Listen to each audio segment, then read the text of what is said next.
Gallagher's got an update for us now on what we're hearing is a very dangerous car chase that he's been watching. This is just breaking out of Long Beach, California. Trace Gallagher, what do we know? It's about the most dangerous one I've seen, Megan, in a long, long time. This guy has been going at speeds that are got to be surpassing 80, 90 miles per hour. He's on surface streets right now in Long Beach, driving a green Cherokee. This is a stolen car, and the cops have been on him because he's been on freeways. He's been on surface streets. He has been in and out of cars. He has almost hit that we've seen at least 5 different cars, Megan, and this thing has become dangerous. Remember, the pursuit policy of the Los Angeles Police Department is they pursue these guys on how much danger they pose to the public. I will tell you right now from watching this over the past 10 minutes, this guy is posing a great deal of danger to the public down there in Long Beach. We believe he is alone in this Grand Cherokee, but he's now on surface streets. The old saw used to be they go back to the areas they know because they're most comfortable and they believe they can get away from the cops there. We don't know where this guy's from. We know they've been following him long enough. They probably have his license plate number. They have probably tried to get contact with him on a cell phone if he has a cell phone. But right now, there is no stopping this guy as he makes his way in and around the streets of Long Beach. He's going, you can see him right there, kind of going up and down these humps. He's not stopping. And then he gets on the freeway and he blazes. He's been going the wrong way a couple of times. I mean, this guy is out of control, Megan. There's the cops now right there kind of trailing him. Yeah, and you get a little bit more of a view inside the car window there, slightly, ever so slightly. It looks like all you can see is really looks like a white male. Trace, do we know, number one, look at this guy. Look at him zigzagging in and out of the traffic. Do we know, A, what got this thing started, what they suspected him of, or B, how long this has been going on? This has been going on since about 5 minutes after the hour, Megan. Here, 10 o'clock on the West Coast, we know this guy is wanted for stealing that car. You saw him. He just bumped off the white. He bumped off the white van. He has been driving up and down sidewalks where pedestrians have had to jump out of the way. That's how dangerous this guy is. We're trying to get a beat on exactly where he is. There's no audio coming in from this feed. So it's kind of difficult for us to be in contact with the helicopter pilot because we're not getting any audio at all. We're right now on the phone with the LAPD. Long Beach had the chase at first. They gave way to LAPD. We believe he is now, as you can see the Chiron up there, is now out of Long Beach and in the Los Angeles area. Exactly where? We don't know. Exactly how much danger he poses, we do know, and it appears, Megan, to be significant. Trace, how long do they keep this going before they consider the so-called pit maneuver where they tap the back of the car with the police car and try to bring it to a stop? Well, they'd have to get close to him. I mean, right now they haven't gotten close to this guy at all, even when he slows down. You see this? I mean, that's been the scene now for the past 35 minutes. You can see he just lost the front bumper, and the reason he lost the front bumper is right before we came to air. He smashed into the back of a car, pushed it out of the way at a stoplight, and then kept going. And you can see that metal that just went behind him was the front bumper of this car. They will continue following him as long as it takes because clearly they want this guy. Now, when they can perform the pit maneuver, they have to be able to get him slowed down enough so they can either put those spike strips out on the road. I mean, they've got plenty of radio contact, right? So they clearly can get ahead of this guy if they know where he's going, but he's been very erratic, so you can't really tell which road he's planning to go on next. We're still waiting. Go ahead, Megan, talk. I'm going to get some information from LAPD. Michael, anything at all? Yeah, but Trace is trying to find out. We're going to be joined shortly by a state trooper from California who can say, look at this guy. He has been completely reckless just based on what we've seen over the past 5-10 minutes. He shows no regard for the traffic signals, the stop signs. Look at him. Over the median, into oncoming traffic. It doesn't seem to care whatsoever that now it appears he's going the wrong way on a one-way. The flow of traffic for him is on the right, and now he is going on the left side of the street, which, according to the cars we just saw moments ago, we're heading towards him. And you can see the double line there in the middle of the road. We don't know what he did at this point other than he stole this car. Was that the initial crime that got police's attention? Don't know the answer to that. What we do know, according to Trace, is this chase has been going on since 5 after the hour. Look at him. What is he doing? He's just the wrong way. Back up the wrong way. It's crazy. Hitting a car. Up on the median, wrong way on a one-way street. We don't know whether this guy is on drugs, as they so often are, as we find out at the end of these chases. But he clearly has no regard for human life or safety, including perhaps his own. So he's been going 80 to 90 miles an hour, including on residential streets. He is still going the wrong way on a one-way street. All he needs to do is cross over the median to get going with the flow of traffic. He apparently refusing to do that. And Trace Gallagher, if you can answer, is there anything the police can do to ensure the safety of those coming at him? Do they go, look at this? Do they go and try to shut down this road? What do they do to these innocent people who have no idea this guy's coming? We've seen a lot of these things, Megan. They simply don't have time to shut down the roads because they're not quite sure where he's going. You can see a couple of times when the helicopter has pulled back and the camera shot is wider that there are a number of units behind him, and there are also some vans and some police vehicles that have tried to get in front of him to lay down those spike strips. But it's almost impossible to tell where he's going next, so it's hard to kind of anticipate his next move. Now, we can tell you brought up a very good point, because we don't know if the stolen car is the primary offense this guy's wanted for. But keep in mind, California is a 3 strikes law, right? So a lot of these guys who are on their 3rd strike, they're doing this because they don't feel like they have a choice. They know that when they're caught, they're going to jail. They could go away for a very long time. And this is oftentimes their last moments of freedom, which is why they are so crazy about doing these types of car chases. We've never seen anybody get away. I mean, one time a guy pulled in front of a parking garage in Beverly Hills. He got away inside the mall for a short time, but they captured him. That's about as close as we have seen to somebody actually getting away. And now this police car, he seems to be making a move of some sort, trying to get a little closer to this guy. He's been out of the picture. Now he's in the picture, Trace. I mean, when he's driving this erratically, this dangerously, do they go to the pit maneuver sooner than normal?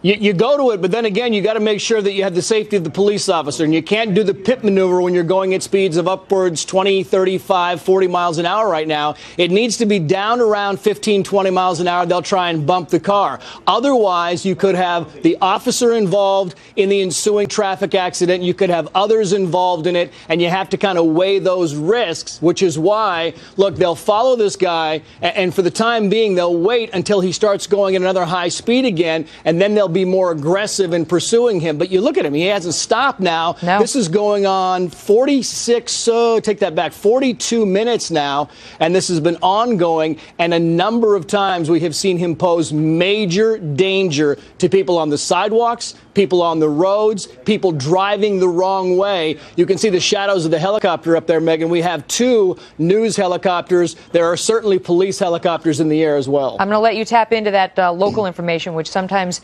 provides us with more details, as I'm joined, standby, Trace, by Rick Robinson on the phone, who's a former West Virginia state trooper. Rick, thank you for being with us. Hey, Megan, how you doing? I'm doing great. I got to pick up with you where I left off with Trace. I mean, when he's going this erratically, don't you do something sooner? Sitting here watching this, Megan, I'll tell you, this guy is absolutely insane in the way that he's driving. And I listen to what you said, and Trace said a minute ago, this man is dangerous.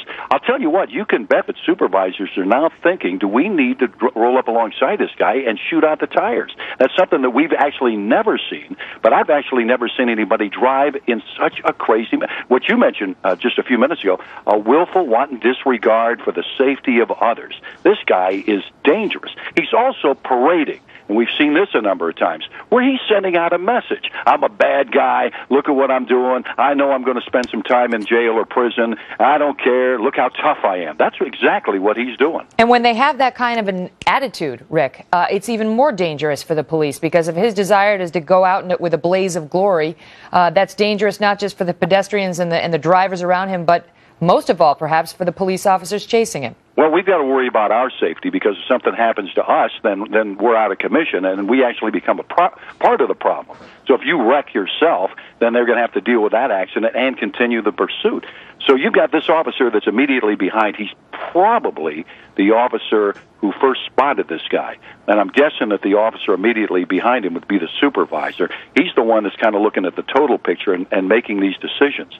Now, the guy's driving. See, now that he's slowed down a little bit, and he's not driving on the wrong side of the road, and he's not up on the median, then you're starting to think, okay, how are we going to approach this? Do we maybe want to try a rolling roadblock? That's where you get in front of him and slow down. But I'm pretty confident that that wouldn't get this guy stopped because of the way he's driving. Yeah, I mean, he's driving on the right side of the road now, but he's been alternating between the right and the wrong side throughout this 44-minute chase that we've been watching now, Trace, and now we. I want to pause for 1 minute because we're getting some details, and I just want to check what these latest wires are saying. Rick, stand by. as I check the latest for us. And viewers, stand by with me for just a couple of seconds.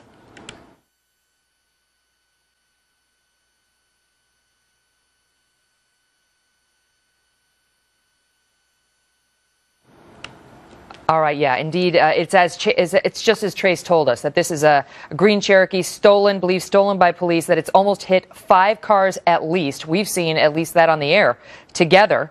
They believe this is a sole driver.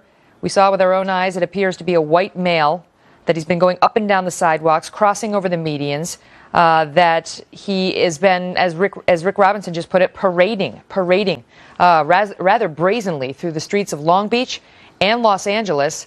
It seems almost daring the police to catch up with him and do something about it. And now you have to wonder what this guy's state of mind is. Trace Gallagher, I want to go back to you, and we'll bring in Rick again in a minute. But that's what you have to be concerned about, because even though it's easy for anchors sitting at their anchor desks to say, why don't they do the pit maneuver?